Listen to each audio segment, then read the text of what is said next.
It's Jen with PolarPro, and we've got a new GoPro.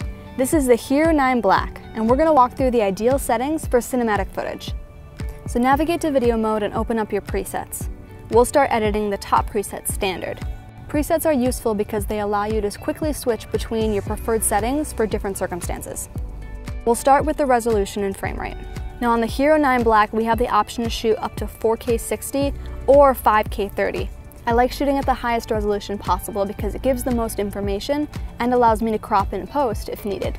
Next we'll look at lens, and you have a couple options for this setting. You can shoot in wide, linear, linear with horizon leveling, or narrow.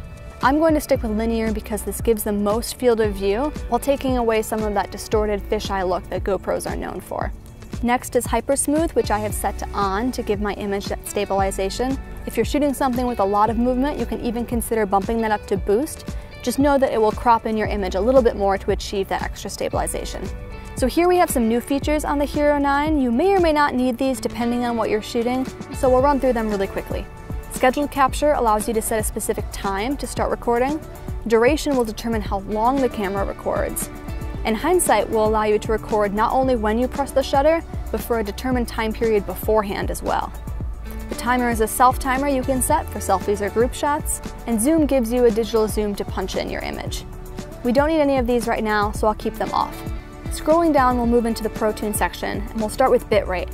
Your two options for bitrate are standard or high. Standard will keep your file sizes lower, while high gives you better image quality.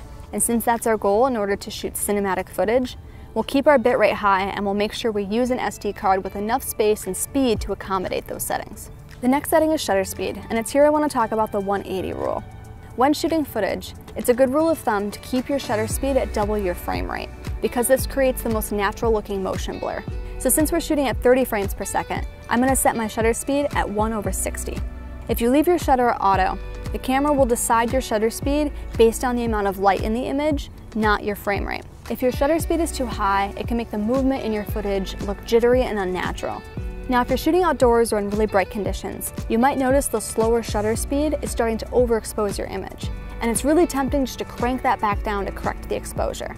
But we want to keep our movement looking natural and get rid of that extra light. That's why PolarPro makes ND filters that attach directly to the GoPro, allowing you to cut that extra light and keep your settings cinematic in any lighting condition.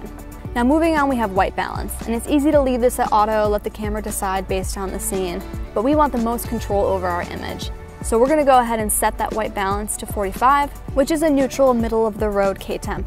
And that's something that can be adjusted based on the scene later, but you'll be the one deciding how warm or cool you want your image to be instead of the camera. It's a similar situation with ISO, which is artificial light. Instead of letting the camera decide how much light is going to be in a scene, we're going to make that call using the other settings we put in place. So I'm going to keep my ISO minimum at 100 and my maximum at 200. It's a little bit of wiggle room, but not enough that the camera is making jumps mid-shoot, mid-scene, and throwing off the continuity of your images. You can always go back and change these if a shot does need more light, but that's on you to decide, not the camera. A few last settings. Down at the end we have sharpness that I'm going to keep at low. You can always add more sharpening in post, but if we bake it into our image, we don't have the option to change it later. In color we have two choices, GoPro and flat. Flat is a more neutral color profile. It's going to give you more dynamic range. You're less likely to lose information in the blacks and the whites, and that allows you to add the contrast and color back in post, giving you more flexibility. The last two options are audio and wind. I've left these at their default setting. You might just need to play around and see what's most important to you, especially if you are dealing with sound. I don't tend to shoot with audio on a GoPro, so I'm just going to leave those as is. Here at the bottom we have shortcuts, and these are the 4 settings that are going to live on your main screen. So they're the ones that you know you're going to want to change the most often. I've picked shutter, white balance, lens, and hypersmooth. But depending on what you're shooting, you can pick the 4 that are going to be most helpful to you. So these are my settings for cinematic footage on the GoPro HERO9.